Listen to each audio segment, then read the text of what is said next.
My name is Lisa. I am 28 years old. This story happened 3 years ago. I was happy at that time. I had a job and some good friends. I was not rich, but I was okay.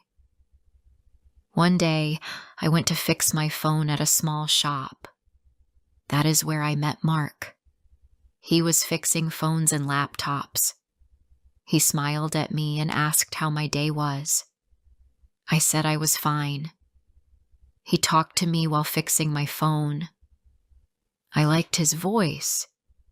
He gave me his number and told me to call if I needed help. That evening, I called him. Mark and I started talking every day. He asked about my life. I asked about his. We found many things in common. After 2 weeks, we went for a walk. We talked for 2 hours. He said he lived alone. He said his parents were in another city. I felt safe with him. I started to like him more. Soon, we began to date. He came to my house, and I went to his. We watched movies and cooked dinner together. Mark was kind and always made me laugh. He did not have much money, but I did not care. I was happy with him. After 6 months, he asked me to move in. I said yes. I left my small flat and moved to his place. It was not big, but it was clean. We shared rent and food. We made plans for the future. I thought we were building a life together. For the first few months, life was good. We went to the park. We made dinner together. He told me jokes, and I laughed a lot. I thought I had found the man I would spend my life with. I felt lucky, but slowly, things started to change. Mark came home late. He said he was tired from work. He stopped smiling. He did not ask how my day was. He looked at his phone more than he looked at me. I asked him what was wrong. He said nothing was wrong, but I could feel the distance. He was there, but not really with me. One morning, I felt sick. I went to the bathroom and threw up. I thought maybe it was food, but I felt sick the next day too. And again the day after that. I started to worry. So I bought a test and used it at home. The result was clear. I was pregnant. I sat on the bed and cried. I was scared. But a small part of me was happy too. I wanted to tell Mark. That evening, I waited for him to come home. When he walked in, I said, "We need to talk." He looked tired. I told him, "I'm pregnant." He looked at me and said nothing. He sat on the chair and put his head in his hands. I waited. After a long time, he said, "Are you sure?" I said yes. He stood up and walked around the room. Then he said, "I can't do this." I didn't understand. I said, "We can take care of the baby. We will find a way." He shook his head. "I am not ready," he said. "I never wanted this." I felt like my heart stopped. I said, "You don't want the baby?" He looked at me and said, "I don't want this life. I need time to think." He picked up his jacket and left. I waited the whole night, but he didn't come back. I called him, but he didn't answer. I sent him messages. After 5 days, he sent one text. It said, "I'm sorry. This is not what I want." Then he blocked me. He was gone.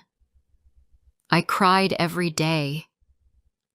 I could not eat. I could not sleep. I kept touching my stomach.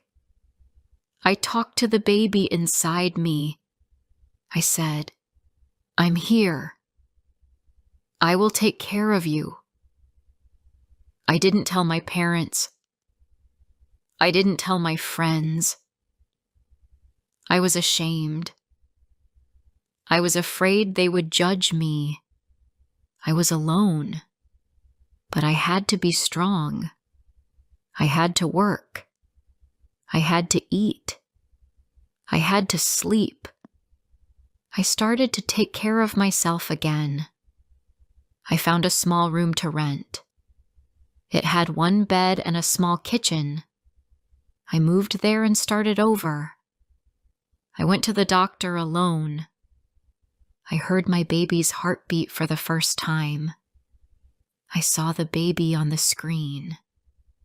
I cried, but I also smiled. I said, "I will never leave you." I worked every day. I came home tired, but I did not stop. I saved money. I bought baby clothes. I read about pregnancy and birth. I stayed strong, even when I wanted to cry. People looked at me in the street. Some looked with pity, some with judgment. But I kept my head high. This baby was mine, and I was not going to give up. As the months passed, my belly grew, my back hurt, my legs were heavy, but I kept working. I had no car, so I walked to work. Some days it rained and I got wet. Some days I was too tired to stand, but I kept going. I still thought about Mark. I wondered if he missed me. I wondered if he thought about the baby. But he never came back. He never called. He never sent money. He left us. That was his choice. And now I had to choose mine.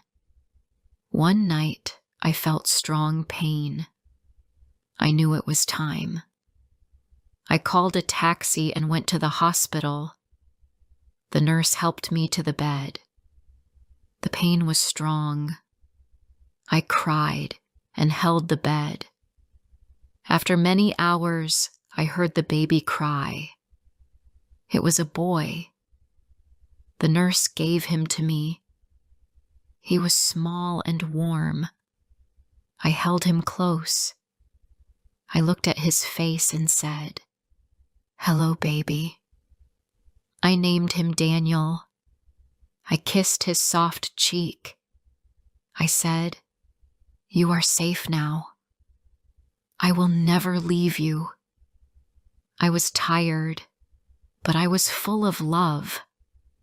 In that moment, I forgot the pain. I forgot the sadness. I only saw Daniel. He was my son, my little boy, my family. I was not alone anymore. I was a mother, and I knew one thing very clearly. I would do anything for him. The first few days after Daniel was born were not easy. I was so tired. I didn't sleep much. Daniel cried at night, and I had to wake up to feed him. But I didn't mind. I loved him so much. I knew I had to take care of him. I had to be strong for him. The hospital gave me medicine for the pain, but it didn't help much. My body felt tired, and my mind was tired too.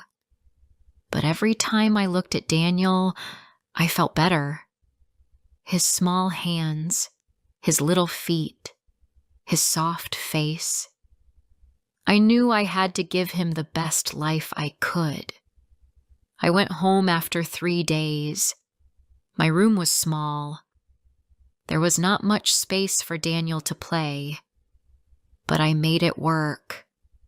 I put him in a small crib. I set up his clothes and toys. I tried to make it feel like a home for him.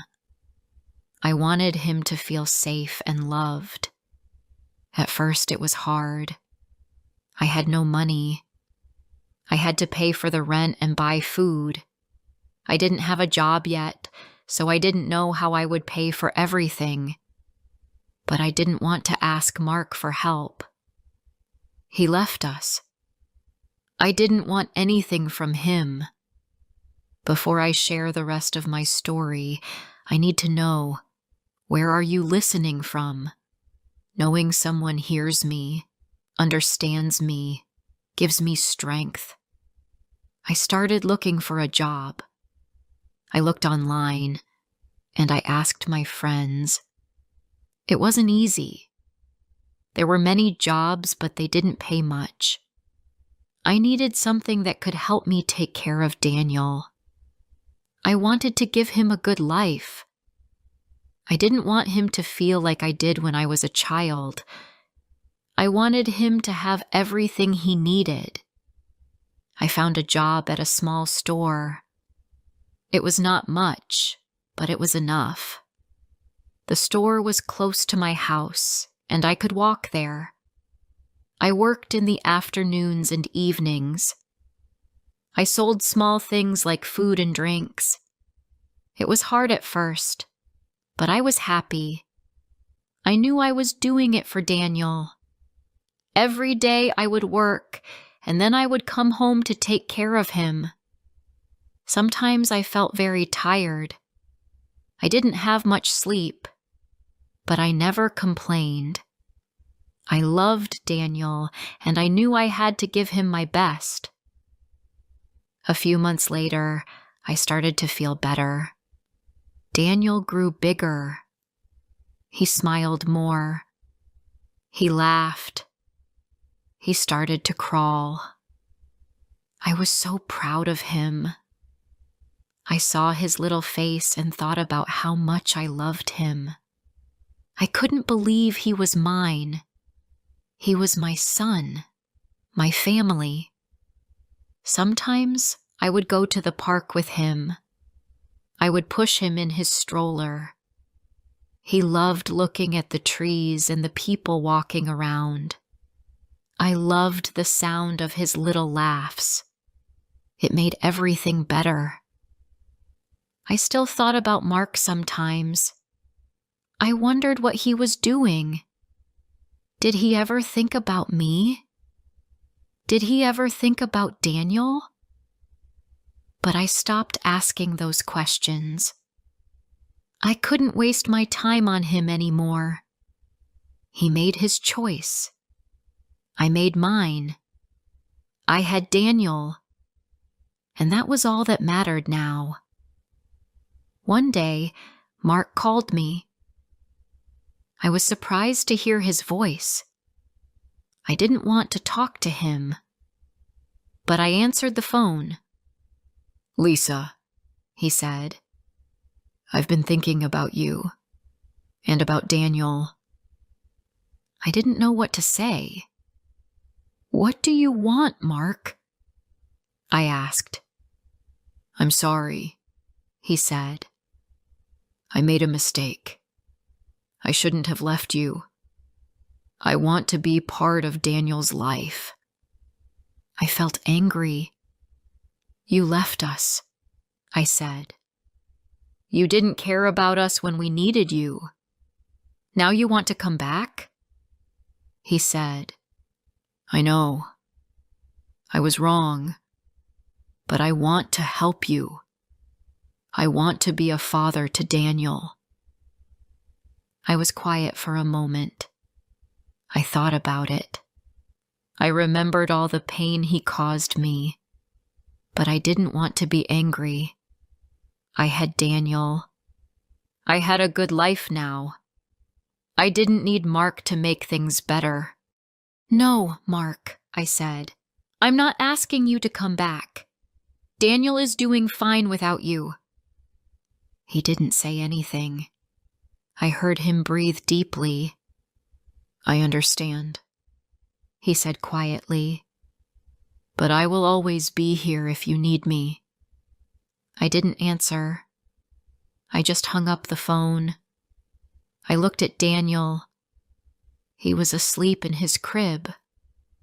I smiled. I knew I had made the right choice. I didn't need Mark. I had everything I needed with Daniel.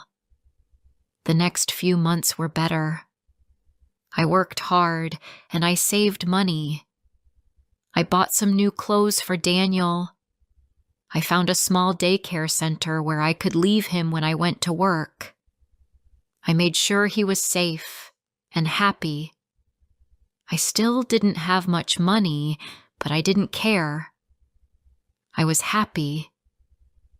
I was a mother. I was strong. I didn't need anyone to help me. I was enough for Daniel.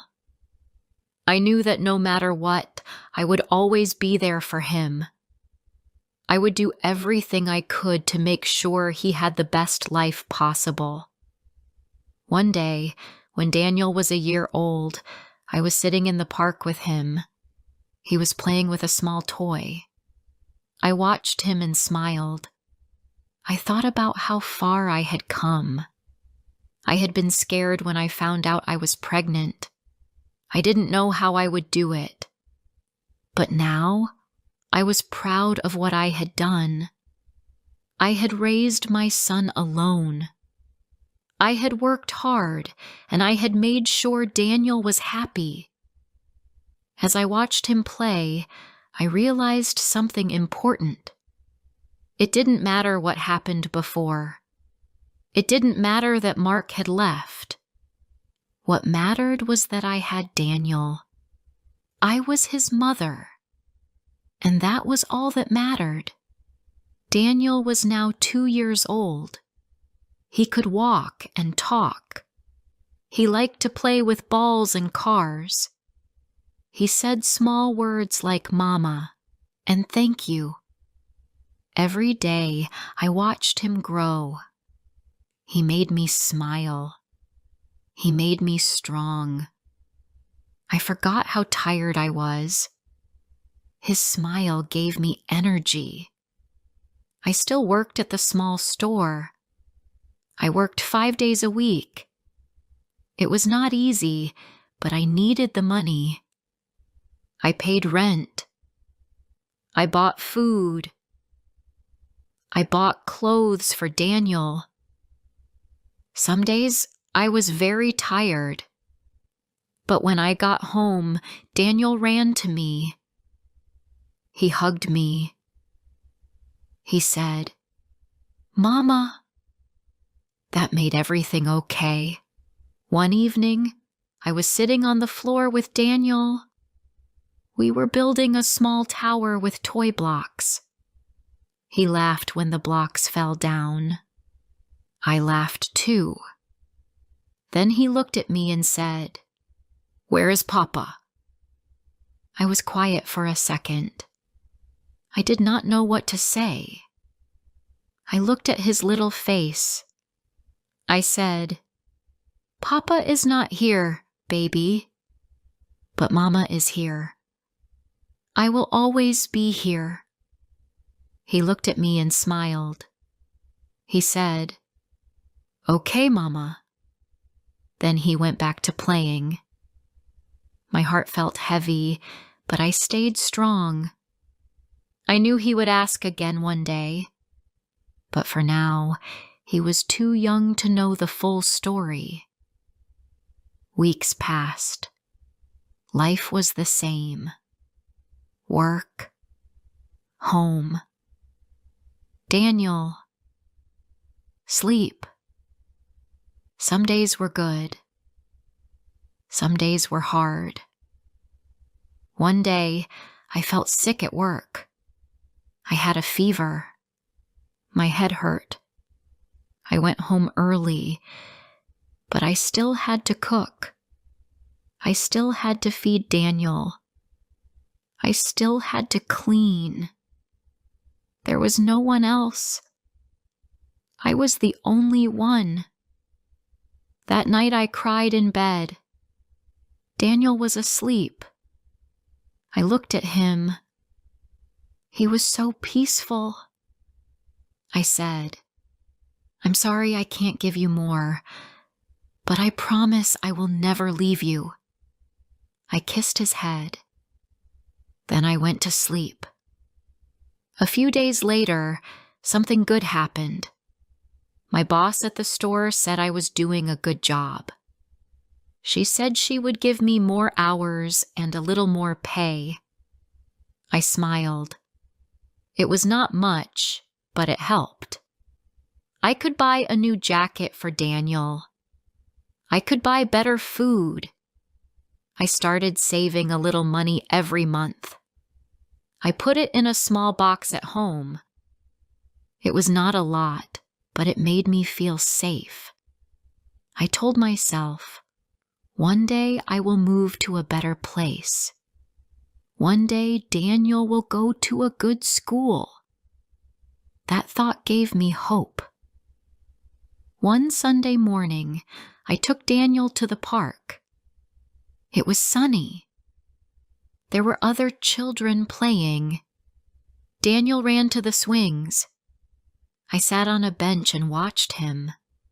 Then a woman sat next to me. She smiled and said, "Your son is very cute." "Thank you," I said. "His name is Daniel." She said her name was Kate. Her daughter was playing too. Her name was Emma.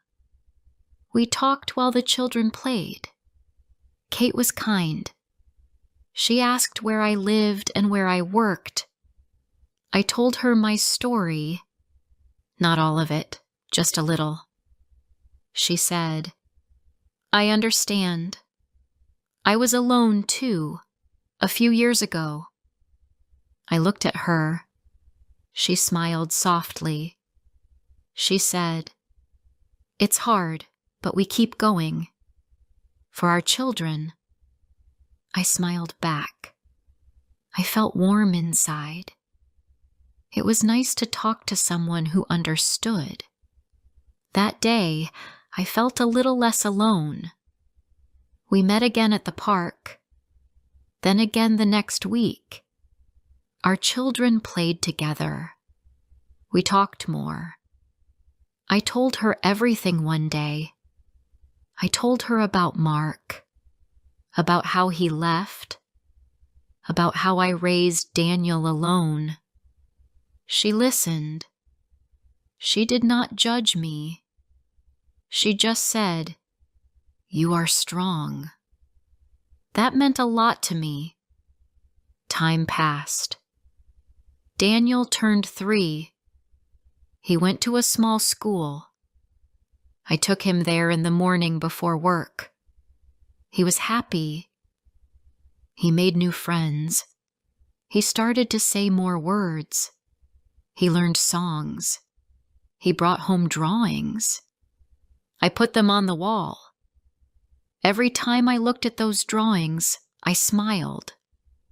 I saw how far we had come.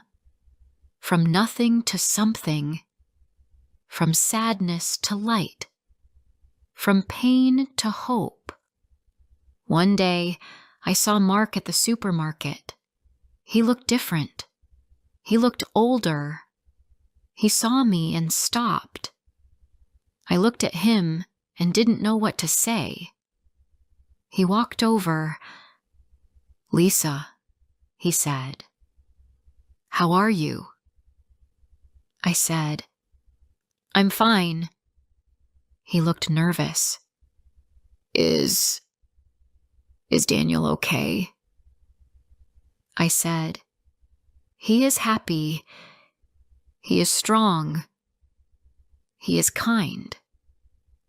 Mark nodded. He looked down. I'm sorry, he said. I know I was wrong. I didn't answer.